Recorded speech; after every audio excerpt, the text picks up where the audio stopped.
Welcome to The Dream Show. I'm Jane Teresa Anderson, and this is episode 291.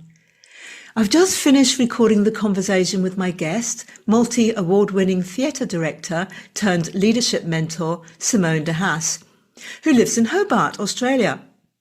We explored her recurring dream and then looked at how it relates to her life before following the muse and learning more about Simone and her work. So she's a master of the stage, both theatrical and entrepreneurial. And as I just mentioned, she's also a multi-award-winning theatre director turned leadership mentor who helps small business owners, speakers and thought leaders unlock the power of their voice and presence.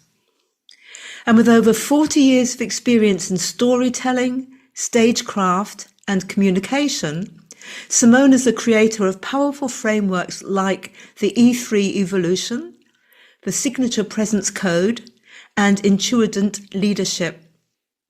She blends creative expression with practical tools to help leaders speak with clarity, lead with authenticity, and show up with confidence in every room they enter.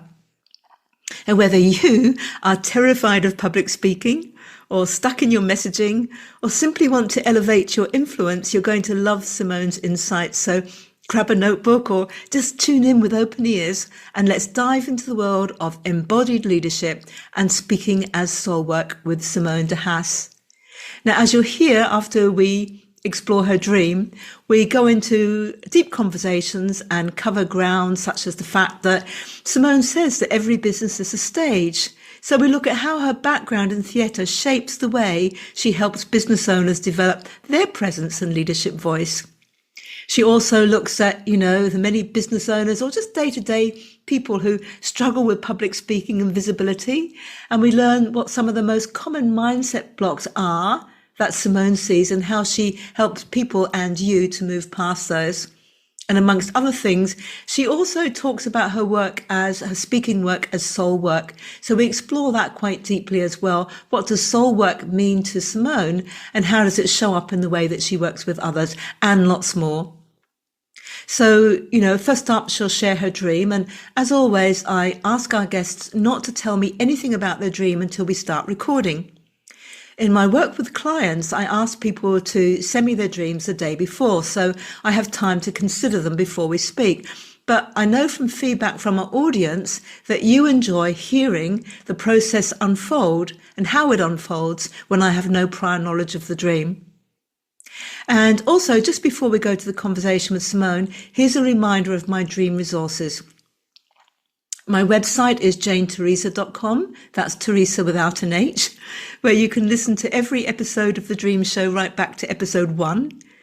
You can also access the most recent ones on all the usual podcast platforms, Spotify, Apple, etc.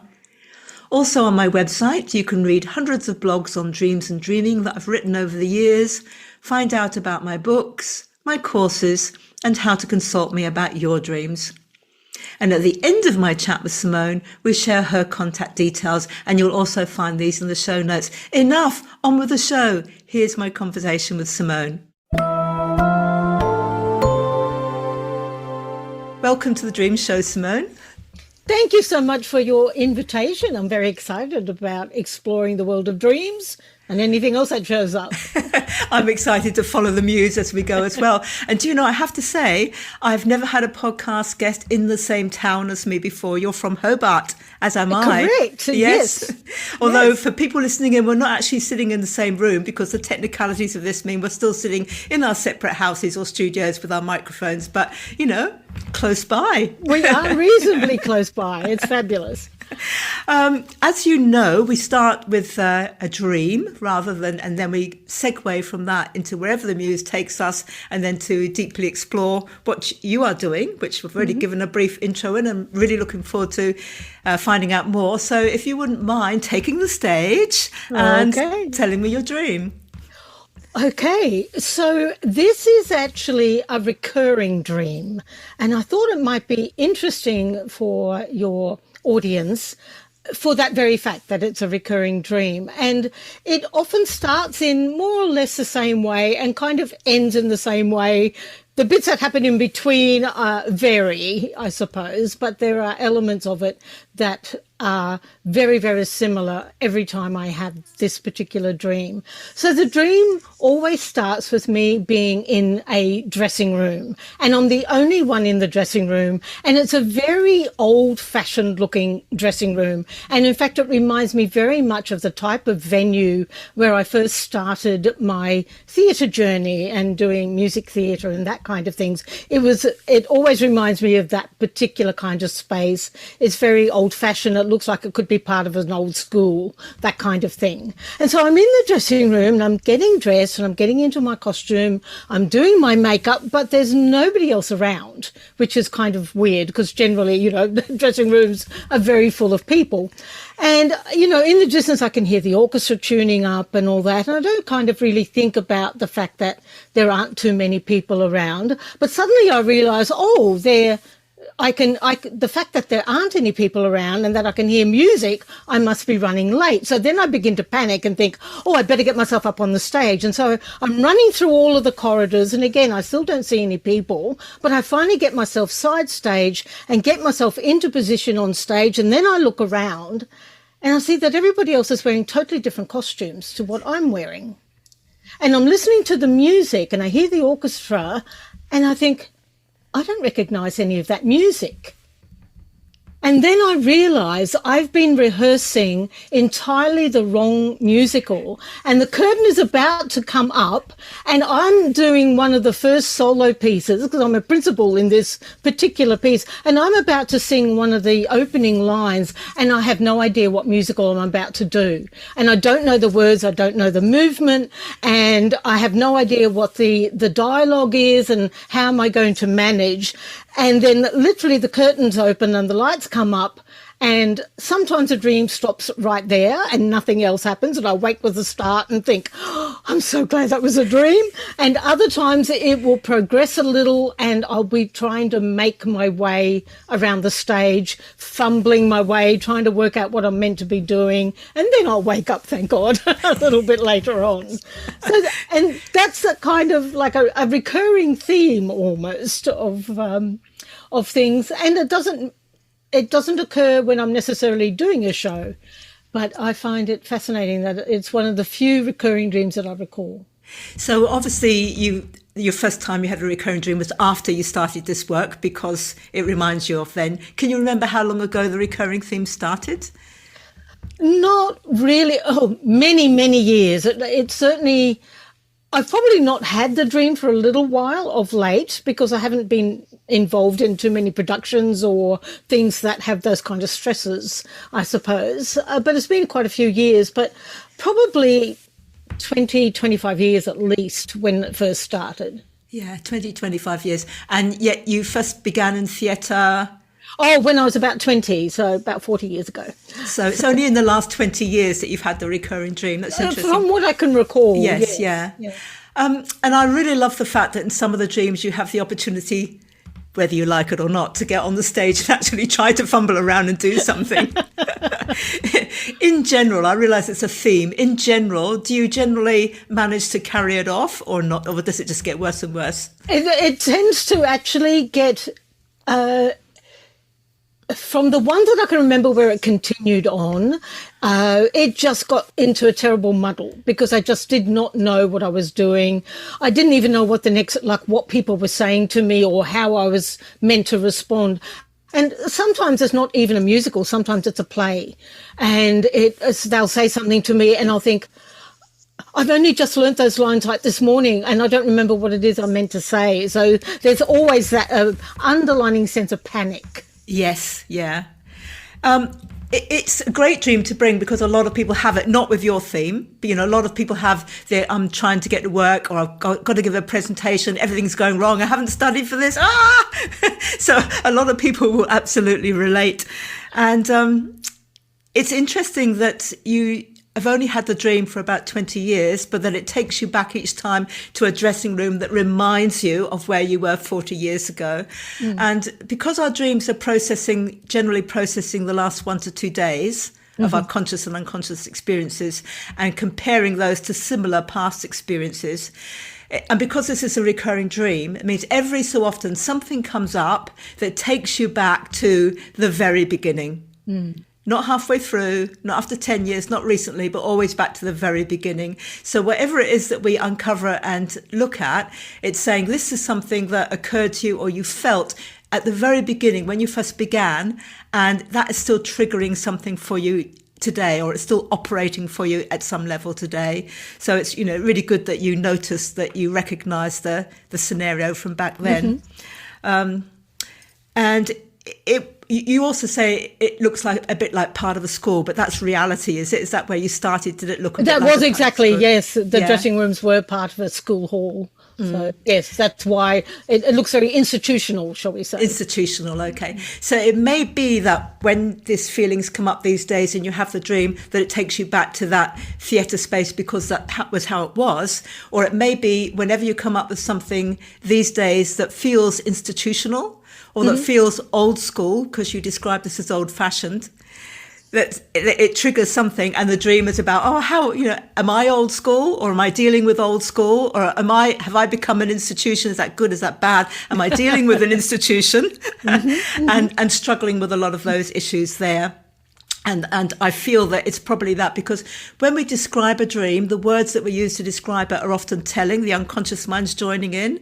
So the fact that you described it as old-fashioned and maybe part of school, whereas there could be many ways you described it, and you've now said maybe institutionalized, brings in some of those themes for today. And the other thing that's really interesting is that you're on your own, which is really weird, isn't it? Yes, because normally, you're doing your theatre piece, there are, unless you're doing a monologue, but even then you've got stage managers and crew and everything, lots of people around. But the fact that I'm in the dressing room on my own, because otherwise somebody would have alerted me to the fact, I'm sure. Yeah, and that's, exactly. I think that's all part of the panic, that you go, why hasn't anybody told me that I'm in Yes. the no? So what that suggests to me is, sometimes this dream can come up to represent our fears, and often this kind of dream, if we were to take it literally, which we're not going to, if we were to take it literally, it usually belongs to somebody who always gets everything exactly right, who is well rehearsed. This situation would never occur, and it could be seen as a kind of anxiety dream. But I don't think that's what it's really about. I think it's interesting that you're alone in the dream, and on your own, not alone, on your own. No one else is there. And I'm wondering if, because this dream began about 20 years ago, would that have been around some kind of time where you stepped out on your own in some way, whether that was on your own in business or on your own, it became less of a group venture, something in your life, and more of a, whoa, this is me. Yeah, quite possibly, actually, if I think back to timing, yes. Yes, very much. I would have been around the time I started my business. Went out on my own. There was a couple of shifts, I suppose, in both my working life and my business where I stopped working in corporate and actually followed the world of theatre and worked in the world of theatre. So that would have definitely been around that 25 years ago, and a new venture, starting my own theatre company with my husband at that time as well. So. Yes, so the dream may reflect some kind of feelings about when I feel on my own, or I'm stepping out on my own. Do I know my lines? Exactly. Have I done enough study? Have I rehearsed this? Not literally, but, it's sort of the back of your mind. And it was also interesting, Simone, when you were talking to me with a little bit more detail, and you were saying it's like I go on stage in the variation where the dream continued and the curtain went up and you were on stage. And you said it's like I'm looking around and I don't know what I'm meant to say.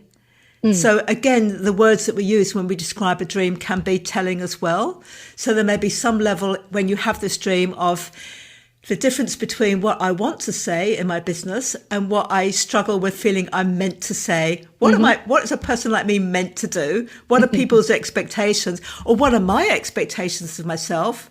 What do I mean myself to do? Or can I just wing it in a good sense in terms of maybe being more intuitive?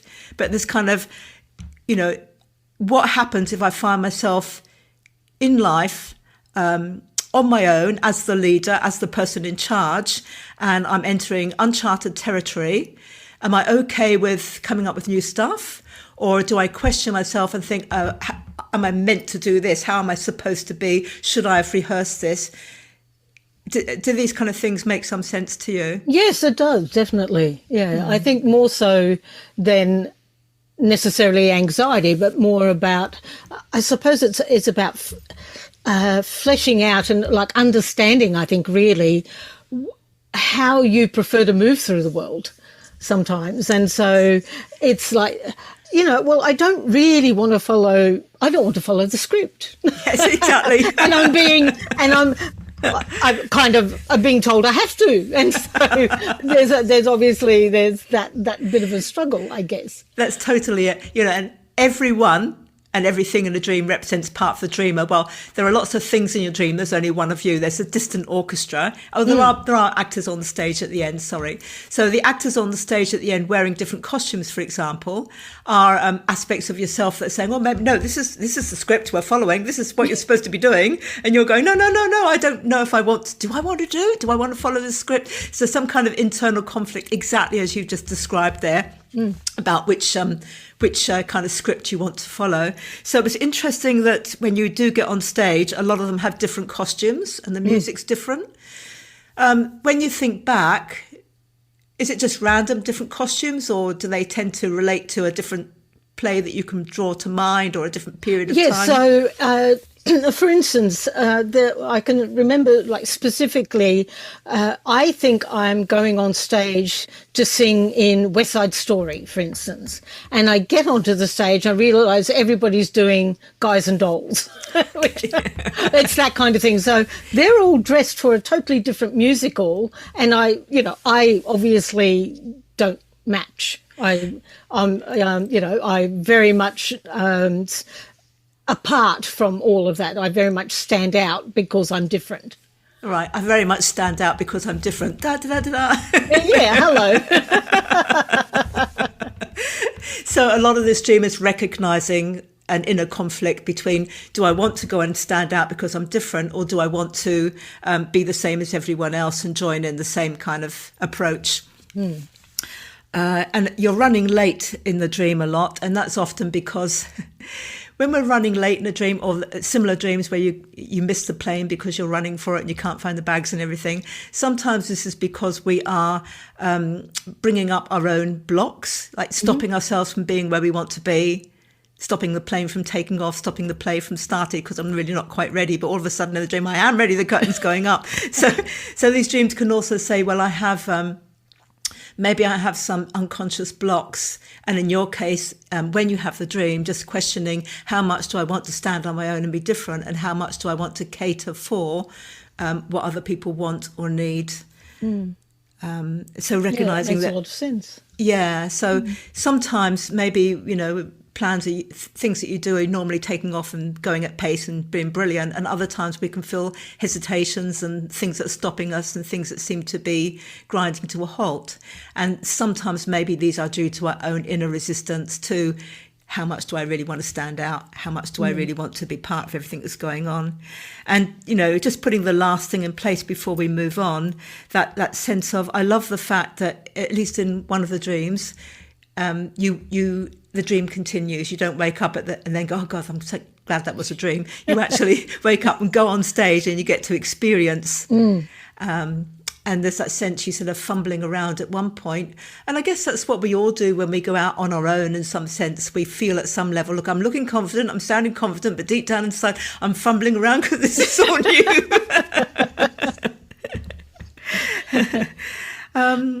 So, yeah, would you like to sort of summarise what you got from that, and then we'll sort of move on from there? Yes, that was really interesting, because I often used to think it was more to do with anxiety, and because sometimes I would have the dream when I'm in the middle of rehearsing a show, and so it would make sense that there might be some anxiety about making sure this comes together the right way, and do I have the skill set to do, particularly as a director, do I have the skill set to pull all of this together, or am I literally barking up the wrong tree kind of idea. Am I doing the wrong thing? So it was really interesting to actually have that perspective of it being more about, is this about standing out and recognizing that being different is okay, and Yes. to also recognize that that's the strength in standing alone, and as you say, then going into the next part of the dream, the curtain coming up and the lights coming on, and going, you know what, I'm just going to go and not just going to continue forward and do what I can, and it doesn't really matter if I make a hash of it. At least I'm having a go at it. Yeah, you're courageously stepping forward, and it's the only way to get through and onto something new, which is brilliant. Yeah, thank you for that. And it's also interesting that a dream can appear at face value, like you say, to be about something, it's more literal, it's anxiety about this. And often the setting of a dream, what it appears to be about work or theatre, is often not what it's about. It's about something else, your business. It's just your dreaming mind is using that scenario.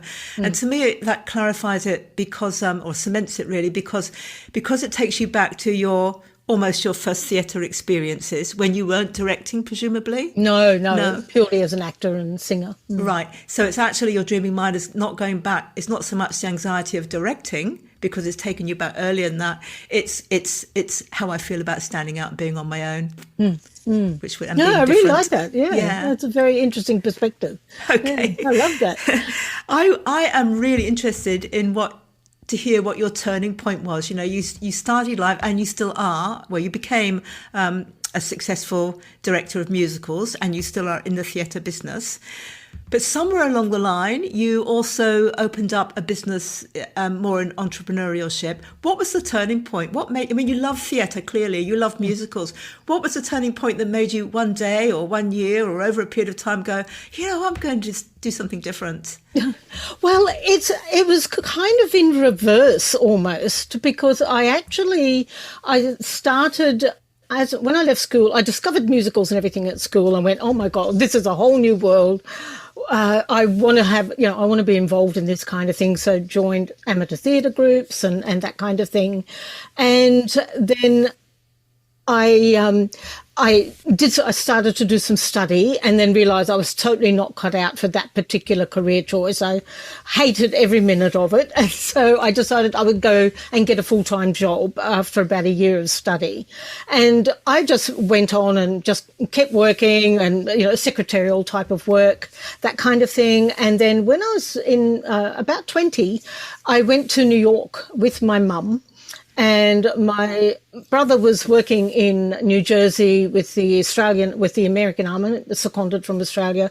And so we went to visit him, and he took us to Broadway to go and see a show. And the show was A Chorus Line.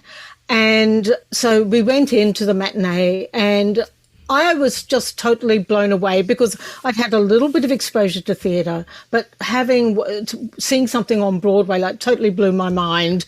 And it was such a profound experience for me. I just sat there and watched, and I was just transported to another place. And I often talk about this when I'm on stage speaking, and I might share the story. And I say, I felt like I floated out of that theatre. Like I was so still in the story, still in the magic, still in that moment.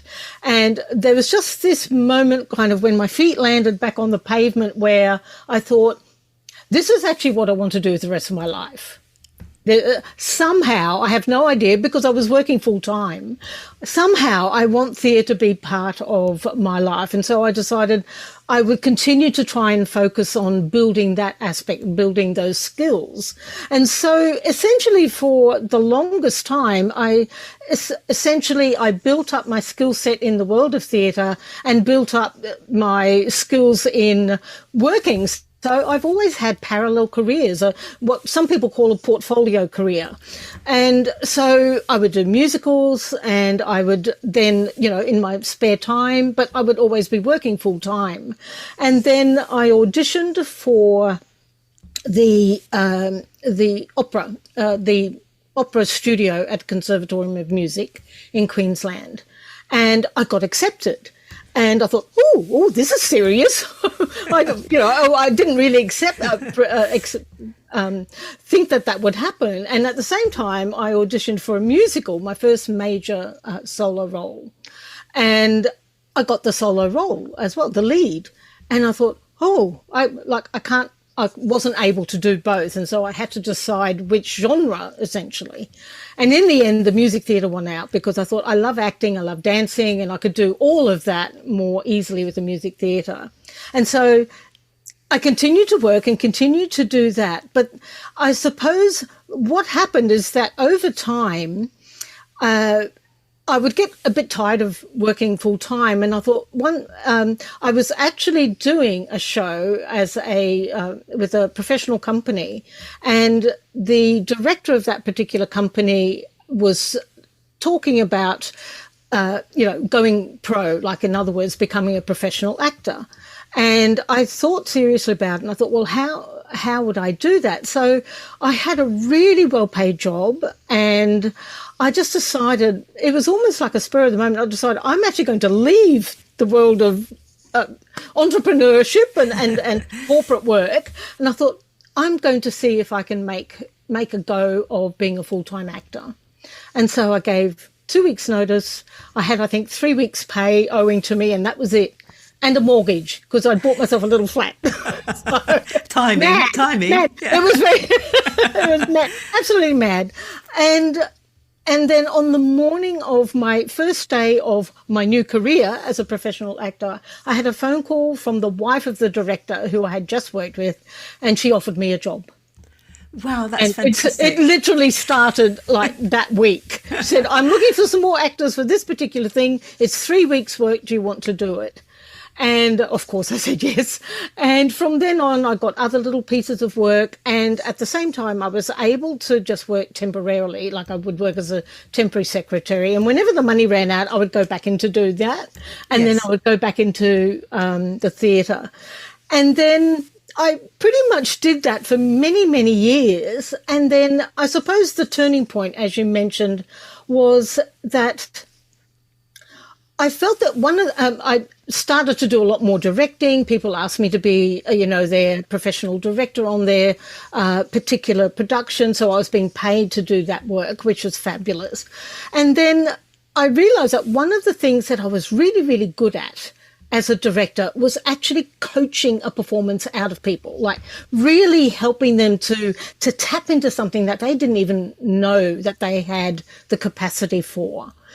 And so as that became to kind of like germinate a little, I started to think, well, what if I think I'm a natural coach and mentor. And so I discovered that there was, in fact, a qualification that I could do in that. And I was working again full-time at that point, and I spoke about it to the people who were employing me, and I was a consultant for them at that time. And they said, well, we'll pay you to do it because it'll actually be really valuable for us. So we'll actually sponsor you to do the course. And they did. And That's it was fantastic. Yes. So I got to learn all of this other aspect of what I thought what coaching and mentoring was all about. And I absolutely loved it. And I realized at the end of it, that's when, and that was about 25 years ago. So that was when I think I started to really look at how I moved through the world and what my impact was. And yes, the theatre was still very important, but I realized I could have more impact with more people if I worked in kind of like group or hybrid coaching or do that kind of work. Yes. Well, still doing theatre if I wanted to, but it started to open up a different audience to what I could do. And I think that was the moment that I realized that I had this kit bag of tools that the theatre had taught me about leadership and about how it taught me an awful lot about myself, which was perfect for the coaching scenario, of course, because you need to learn more about yourself first. Yes. And so I was able to blend then not only my theatre, but the coaching. And so it began to like coalesce into a very different kind of business, which I ended up calling Creative Catalyst. And so that was the beginning of my coaching business. And then from there, it expanded to becoming a speaker because of my theatre background, and then training other people in public speaking, or, for emerging speakers and leaders and how to speak better. So it all kind of, it was like a domino from then on. Everything just lined up in a very particular way. So that was a very long response to your question. Oh, it was a beautiful response. So would you say that you've enjoyed these equally, theatre and the entrepreneurial side of it? Or yes, absolutely. I can't really separate them. The theatre has very different it has quite different requirements in some ways. You have to be really adept at working with people. Like there are many theatre directors out there who are actually terrible at working with actors. They don't understand the acting process. But because I was an actor first, an actor and a singer and a dancer, so I understood the craft from the acting perspective. So as a director, I knew firsthand how challenging it could be when you're up there. You're very vulnerable. You have to get out there. You have to be this character. There has to be truth, embodiment. So you have to bring all of that to the stage. So I understood that at such a deep, soul level, yes, that it was easier for me as a director to then be able to craft a performance with the actor to help them bring things out of themselves that they may not have been aware that they had access to. Yeah, and it's really interesting, isn't it, that you were working with people who had chosen acting as a profession, that wanted to be on stage. I mean, you want to be an actor, you've got to be on stage. and obviously working beautifully to draw out more and more on skills and talents that they didn't know they had. But then to go into the business side of things, and you do use I have heard you say every business is a stage. And people enter business not to be on a stage usually. No, they're quite happy to be, I want to be behind the scenes. I don't want to be visible. So you're the challenging job that you had helping actors to really come out fully and embodied on the stage was magnified hundreds of thousands of times for business people who didn't really want to be there. So how did you find that, working with business people to help them put their business on the stage? Well, I think for many business people, they struggle to articulate the difference that they make in the world for their clients.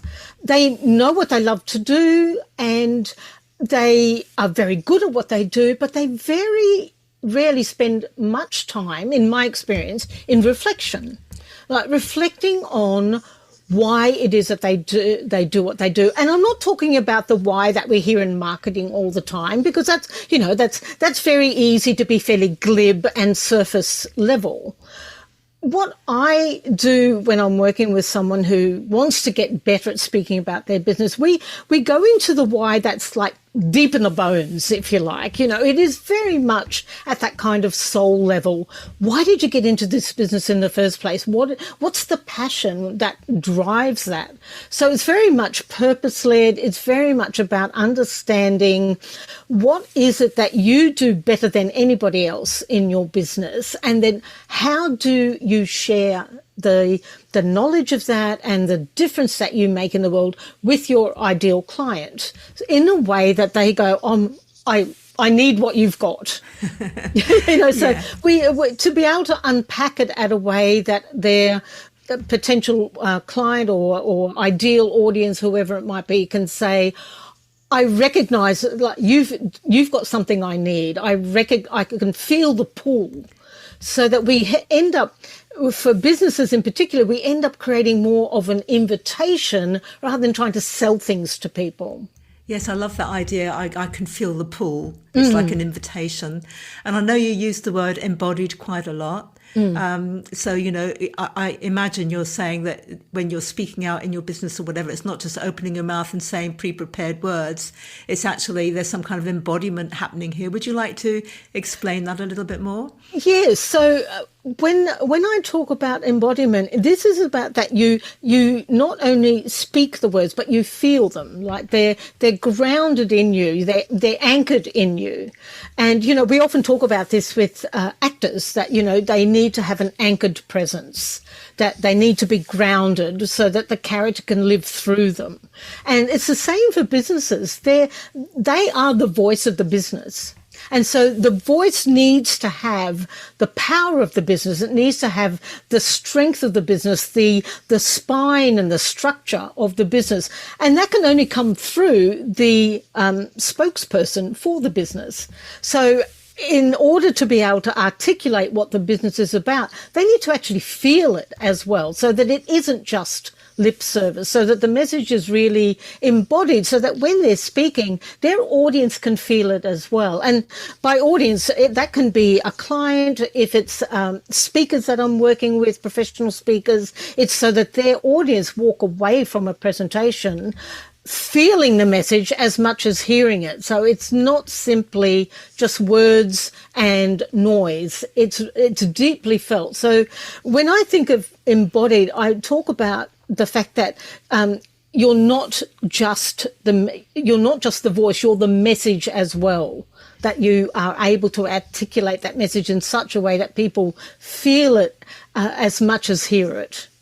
And it's interesting, feel it as much as hear it, because, you know, I and perhaps many of the people listening in are picturing a business owner on stage or on a webinar, and there's a visual contact. And so this embodied message and this groundedness and everything they're doing to give you the feeling of what they're saying is a visual thing. Mm-hmm. But of course, there are also a lot of audio only things, like my podcast is audio only, what has to be carried in the voice. That feeling, that urgency has to be done there. And I just remember once speaking to a man who was blind since birth, mm-hmm. and his special skill was to listen to your voice and be able to tell you all sorts of things about your upbringing and your beliefs just by picking up the way that you speak. Not the words, you know, in mm-hmm. dream work we might pick up on the words as well, but the actual intonation, all kinds of things.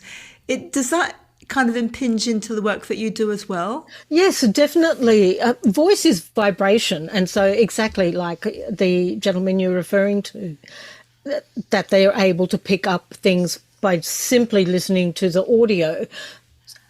I always, when I'm working with clients, one of the things I always will say to them, and actors as well, in fact, is everything that you believe to be true about yourself, we can hear in your voice. So, for instance, if I'm talking really fast and I'm a little bit anxious about what I want to say and I really want to get all my words out before I run out of breath, that's an exaggerated.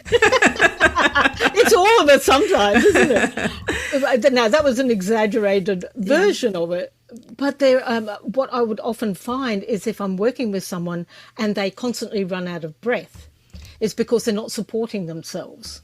They're not supporting their breath. They're not using their diaphragm. They're not using their spine. They're not using their strength to support either their voice or their message. And so voice is vibration. And what we believe, if we believe ourselves to be strong, confident, that absolutely comes through in the voice. It has a resonance in the voice. It has authority, a gravitas to the voice that we can hear if it's simply, if it's an audio podcast, which is why so many people love audiobooks, because they feel like they're right in the middle of the story, because the voice just literally brings them into that moment. And we can work with our voices so beautifully with audio only, because we can create, as I said earlier, this wonderful invitation.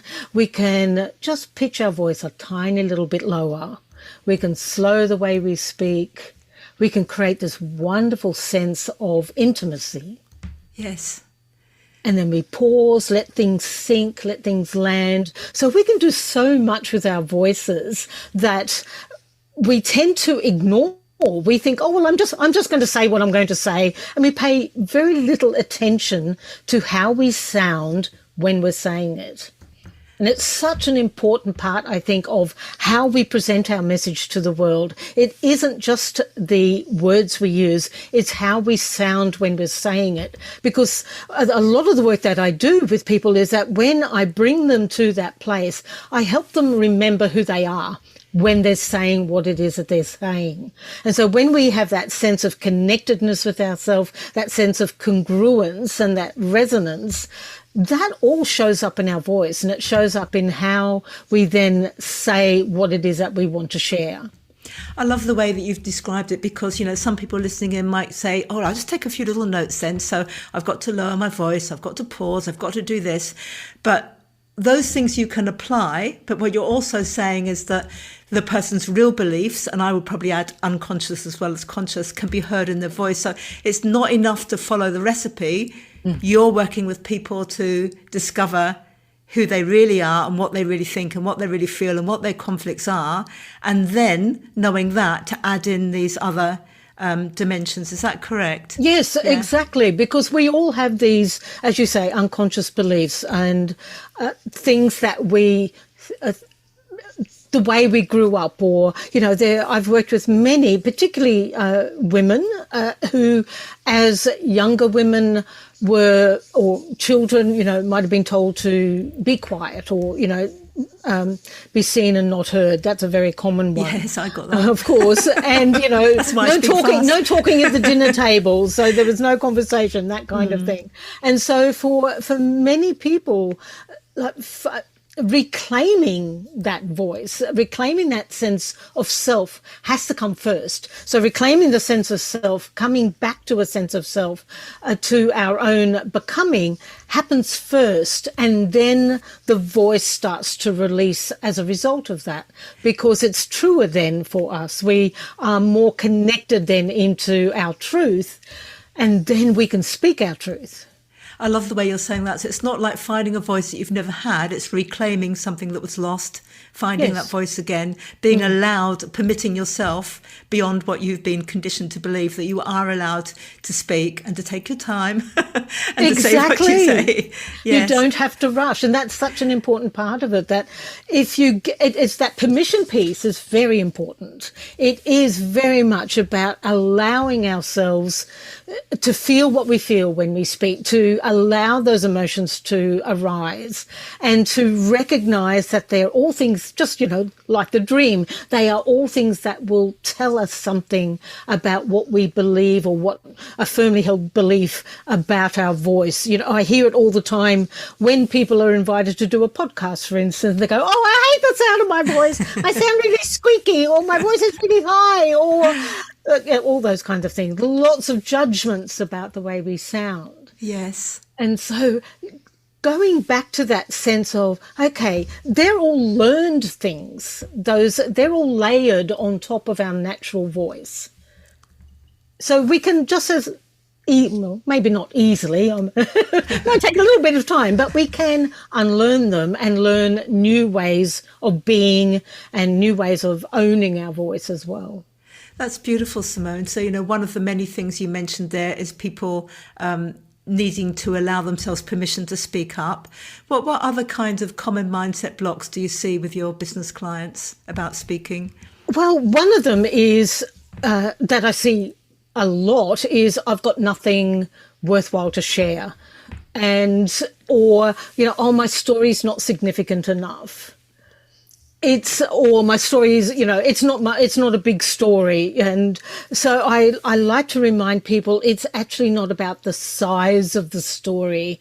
It's about how it can create significance for the people who hear it. Yes. Because you might have a story that you think, "Oh, that's just a little thing that happened to me once upon a time." But for you, it might have only been a brief moment in time, but there will be somebody in your audience who will hear it for the first time and think, "That's me. You've just spoken about my own lived experience."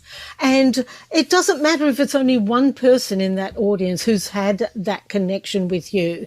If we all were to judge our stories, and we're terrible.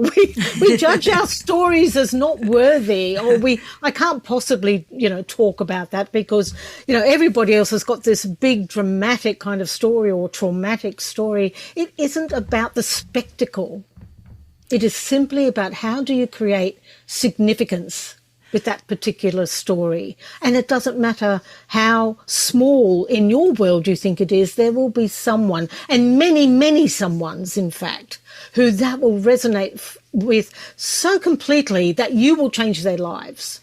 I agree. I mean, there's two things that prompts for me. One is that there seems to me to be an increasing trend for people to want to have, as speakers, the most traumatic story ever. You know, I only had $2 in my pocket. They're quite cliched start. I only had $2 in my pocket and I went out and I did and so you go, yawn, you know, not listening. It's a made up story.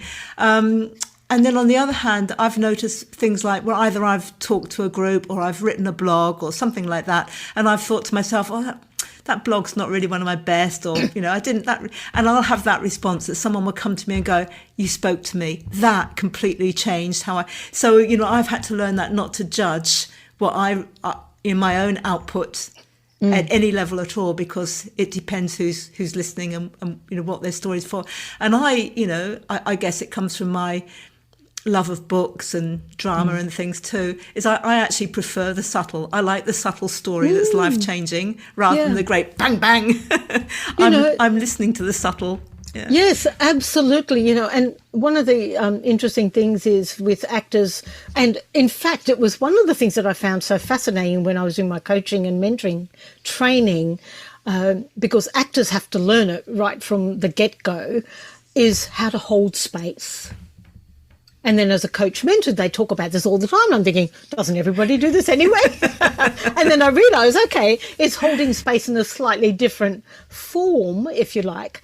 But, you know, for actors, you know, we hold that space for whatever needs to come forth. We hold space for the other people in the room with us or on the stage with us. And then as a coach mentor, it was one of the things that I realised, that being able to just be in that settled, quiet space allowed things to actually then show up that were perhaps a little more unexpected. So in those times, what I started to see was that for the people who felt that up until they hadn't been heard because their message was a little more subtle, or it was a lot more nuanced perhaps than we were kind of conditioned to listen to, suddenly they're going, oh, I feel so heard.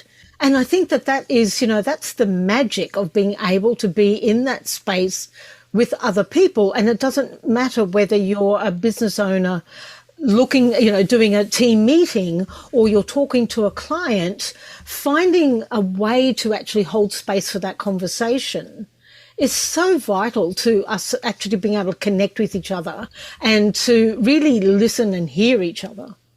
Yeah, so it's moving beyond holding space in order to sell what it is you're selling. It's holding the space because you want to make a connection with that person and want to help or transform them in some way. Exactly. And you do often talk about your work as being soul work. I guess this is what you're talking about. Would you like to expand on that a bit? Yes. So this is interesting because that combination of words only really came to me fairly recently. I had thought about it in different forms prior to that, but it is something that as I've gone further and further down this path, and the more work I do with different speakers and the more I'm on different stages myself, is that to me there is such a deep level of embodiment, connection, authenticity that is required from us when we're in that space, particularly as a professional speaker, which is what, you know, that is my profession now. And to me, I think that, you know, we want to move our audiences. We don't just want to be noisy and talk at them. We want to move them. And the more that I get into this subject, the more that I realize what a deep level of connection is happening in that room when you're speaking, when you're doing that kind of embodied speaking. It's no longer about talking at people. It's about transforming that audience. How you sense the audience while you're speaking? Absolutely. I actually have a couple of little rituals that I do before I go on stage that help me connect in with the audience. I do some energetic work where I essentially like reach out to the audience energetically and pull their energy in. For your listeners who can't see me visually, what I'm doing now is actually bringing my hands together towards my heart. So I have this sense of like I'm gathering the energy in the room, and I'm bringing it to me, but then I flow it out of the back of me. So it doesn't stop with me, it circulates. Yes. So we have this wonderful then energetic connection even before I've walked onto the stage. And I generally will do that a couple of minutes before I walk out. And then while they're introducing me, I'll ramp that up a little bit more, and I'll tap into my stories and ask all my stories to show up. So by the time I walk onto the stage, I'm in a very deeply grounded, connected space. And I very rarely use notes. And in fact, I always never use notes. In fact, I'm not thinking, I don't think I used notes since my very first speech, which is terrifying. Reference the recurring dream. Yeah, keep going. Absolutely. So I never use notes now, and my speeches are completely in the moment. I know what it is I want to speak about, but they are completely in the moment. I know this is my topic, these are my points, and I open my mouth and the words come out, and at the end I close my mouth and we're done.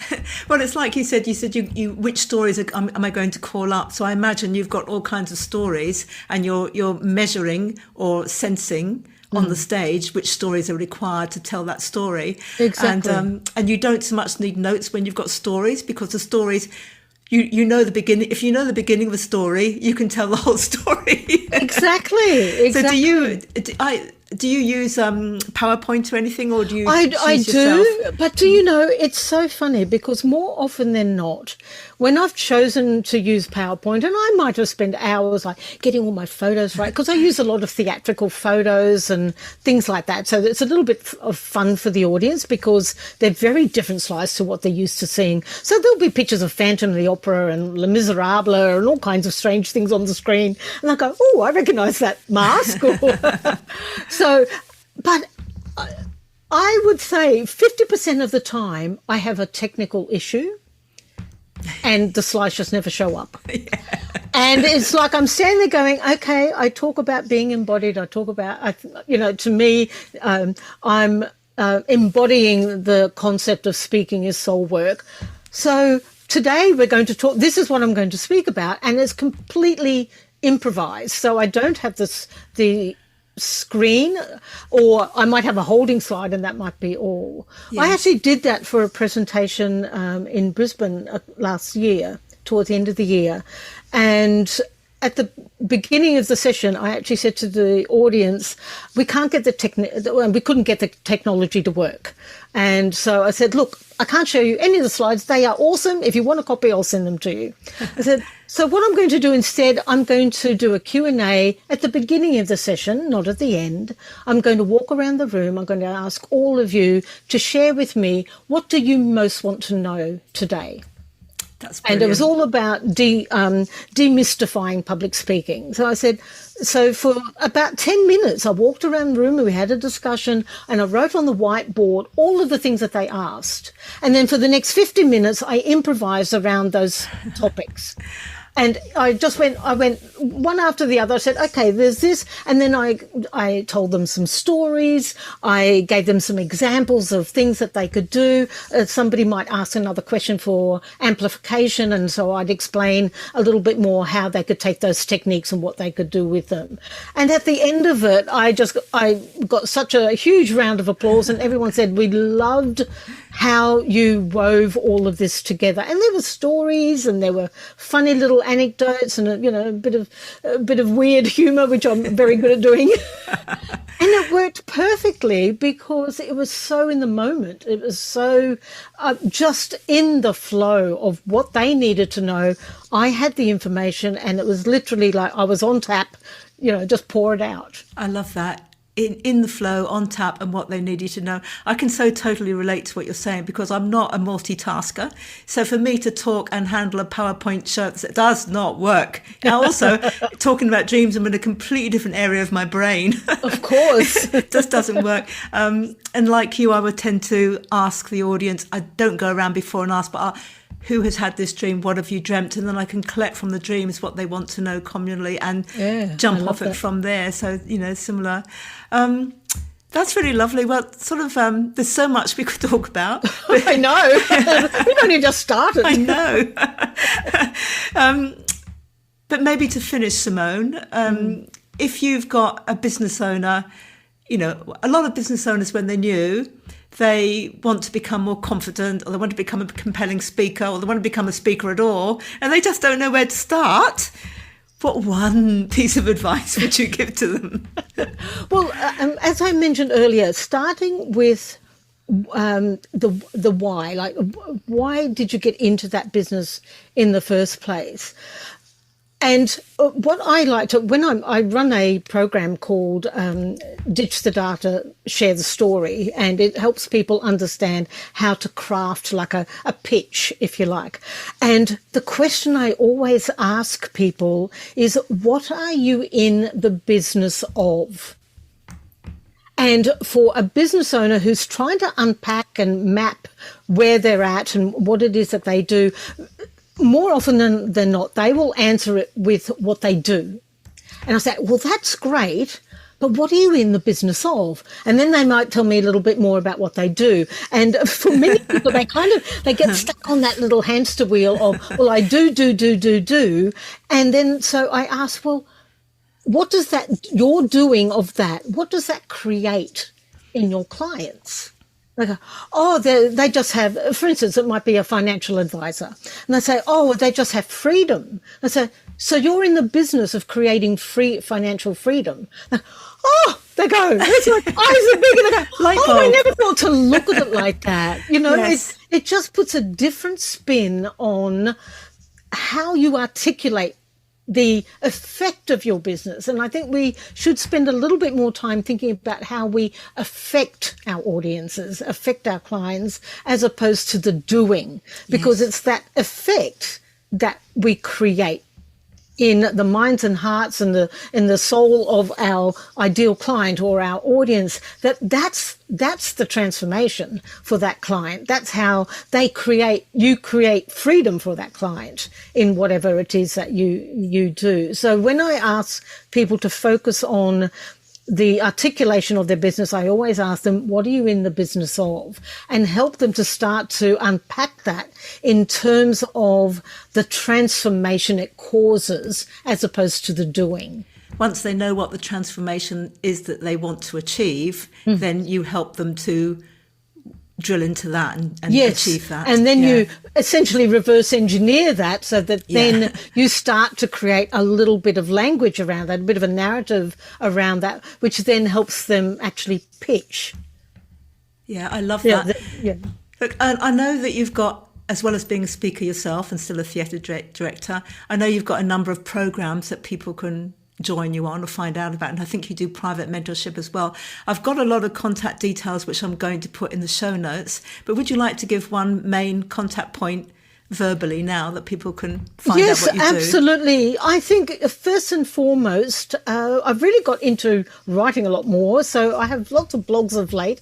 But first and foremost, I think if people want to connect with me on LinkedIn, that's always a really great place to start a conversation, to have a look a little bit about the things that I talk about. I do speak a lot about business storytelling, how to reclaim your voice. I do talk a lot about speaking as a profession, but also how to get yourself into that space of really being confident. So I share tips and things like that. So LinkedIn, and I think that you have the details for LinkedIn. I do, and I'll give those. And I've got it in front of me. It's LinkedIn, and your handle is Simone de Haas 1, as in number one, all number one word. One. I am the number one Simone de Haas.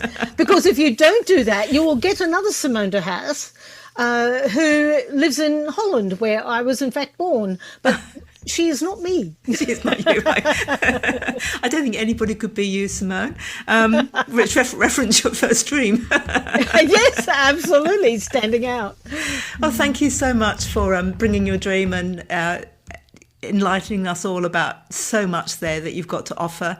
And I know that a lot of our listeners are in solo businesses, entrepreneurs, and, you know, not only do they have to speak and engage as part of their business, but there are also a lot more listeners also that just like to be able to get across more in all aspects of life, take part in conversations. So you've got so much to offer. You've been a fabulous guest. Thank you so much. Oh, thank you so much for allowing me to share all of this with you, and hope that your listeners have enjoyed this as much as I have. Thank you.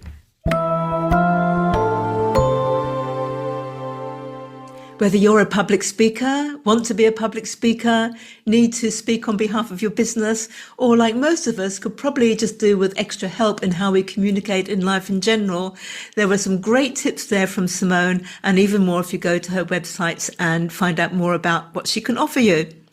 Thank you, as always, to Ewan Gray for sound editing and for composing our theme music. To make sure you don't miss any of our future episodes, please hit the follow button at Apple Podcasts, Spotify, or wherever you listen to our podcasts.